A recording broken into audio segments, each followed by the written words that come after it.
Hi everybody. We're talking about how to prepare yourself for engaging against a narcissistic or a borderline person. We've talked about all 4 key areas of preparation. We've talked about preparing emotionally, mentally, physically, spiritually. Now I want to talk to you about how you can and should interweave this into the core of your being so that you become prepared in your natural state. Okay? So we're talking about a permanent state of preparedness, readiness, and to deal with anything unexpected. Okay? Now this is going to jump the gun on rule number 1 whenever I get to that video.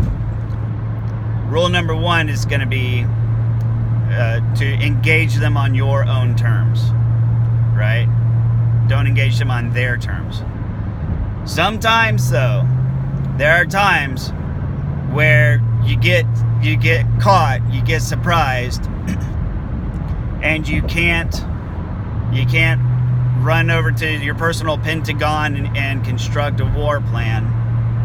You have to be able to engage right then, right there. And if you're caught off guard, and if you're not prepared emotionally, mentally, physically, and spiritually, they will be quick to identify the weakness in your armor and exploit it. So, how can you make yourself naturally unfuckwithable? That's a word I'm creating. It's a compound word, right? Unfuckwithable. You can't be fucked with. It's not possible. Okay? This does not, people immediately think aggression. Be aggressive. Be on the offensive. A good offense is a good defense. Yes, that can be true. But it feeds the cycle when you treat an offensive as a defensive. It feeds the cycle. Because remember, they want conflict, and their psychology is one of I'm right and you're wrong. Because if I'm right, then you're wrong. And then if you're wrong, that automatically makes me right. Because we're not talking about what you want to talk about. We're talking about what I want to talk about. That's their psychology.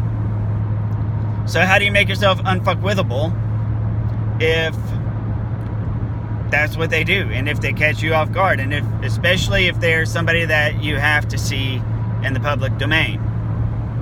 Well, I have a video. It's a underviewed video in my opinion because it's such sound advice, but I can't really help Google search results or YouTube search results.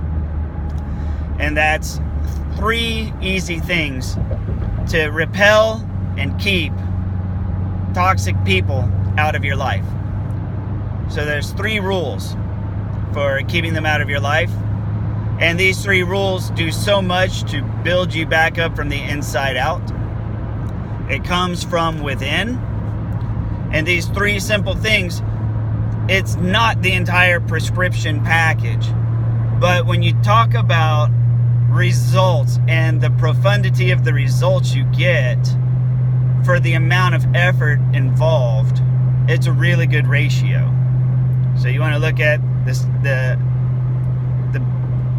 benefits of the results subtracted from the effort required equals its effectiveness, right? So 3 things.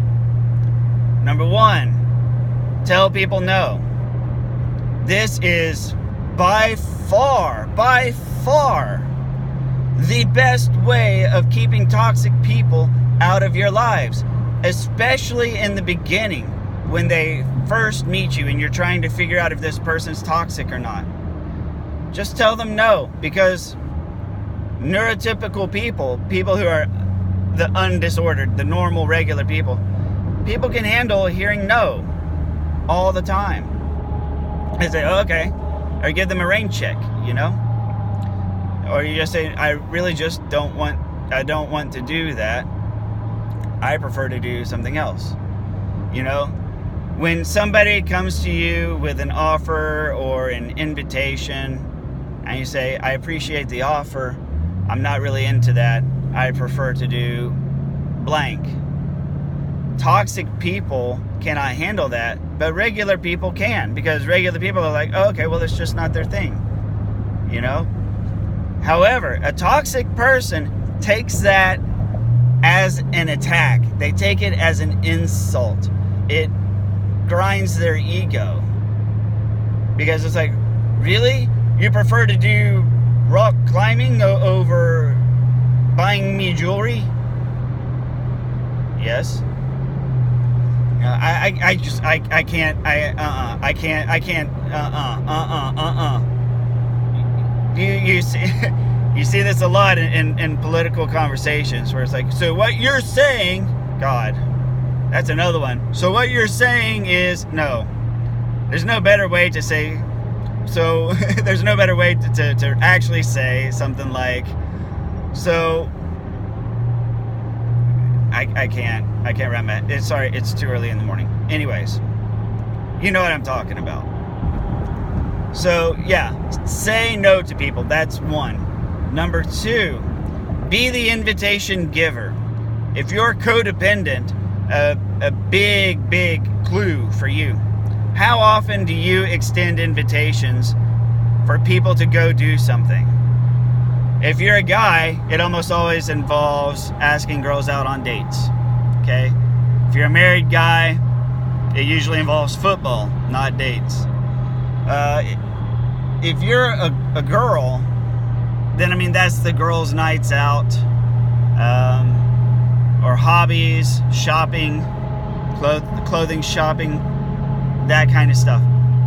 You need to be an invitation giver, not an invitation taker. I mean, you can take invitations, but ask yourself, when was the last time I had a get-together? When was it? If you have to sit there and think longer than 5 Mississippi, then it's been a minute. Especially if you know that you've accepted invitations since the last time you gave invitations. So be an invitation giver. Number one, it puts you in the position to assert yourself socially and to be at the top of the hierarchy. This is one reason why people love to throw parties, because it positions them at the highest levels of the social hierarchy. They are the host. They are the alpha of the party. This is my party, my house, my toys, my world. I'm on top. You need to do the same.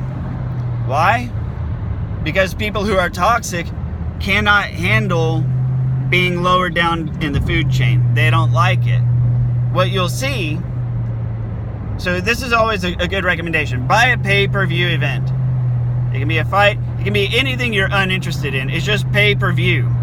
People will come to a pay-per-view event. You say, hey, I'm doing a pay-per-view party this weekend. What is it? Antique Roadshow? Hell yeah! Let's bring the beer. You see what I mean?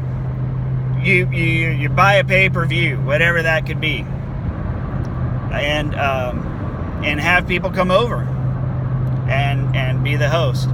You'll notice toxic people will come in and try to help. They just want to help. They want to be oh so helpful. They say, yeah, I'd love to. Is there anything I can do? What can I bring? Well, that's the usual question that normal people say. Is there anything I need to bring with me? Is there anything I can do to help set up, right? But then there's the ones that go super extra. They're the ones to look for. They're like, oh, you're having a party. If you want, I can help you decorate. You know, they start making these suggestions out the side of their mouth. If you want, I can help you decorate, because you and I both know your living room needs a little help. And, you know, I have some really good decorations and some good tabletop things and goodie bags. Yeah, go to Party City and make some goodie bags for the pay-per-view event, right? But you know what I'm talking about. The people who are like, oh, you know, and I love my grandmother's recipe, but especially watch out for, hey, that's a great idea. Why don't we have it at my place, though? Because, you know, I've got the bigger living room and I just got the big screen TV, and, you know, I've got way more chairs. Now, if you want, we can bring all the chairs over to your house, too, so you don't have to buy a whole bunch of stuff. But, you know, it might just be easier. I'm willing to let you host your party in my place, just because I think in the long run it's going to be easier. That kind of stuff. Watch out for those people. Okay? It is entirely possible that they are being helpful and have their heart in the right place. But what they're really doing, what they're actually doing, is looking for a way to either pull rank on you in the social hierarchy, or they're looking to make themselves second place. So it's your party, fine. You're at the top. I'm going to be second. You know, because when they come and they decorate your party at your house, when people are like, oh, they walk around, they listen for people complimenting their contributions. And you have to listen for it when people are like, oh, I love these little tabletop decorations and the goodie bags. Oh, you like those? Yeah, I brought those with me. Or they'll say something like, oh, I found those at Kirkland's. So watch out for those. And then last, and I'm short on time here, the last one, invest in yourself monetarily. And I mean this. Go to the bookstore. Buy books. Go to a night class. Pay for a night class. Pay for a cooking course. Pay for an art course.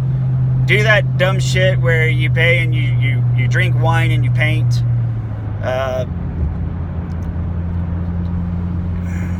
Do something physical. Do a gym. Pay a personal trainer. That was something that I did years ago going through my divorce. I paid a personal trainer, and that was some of the best money ever spent.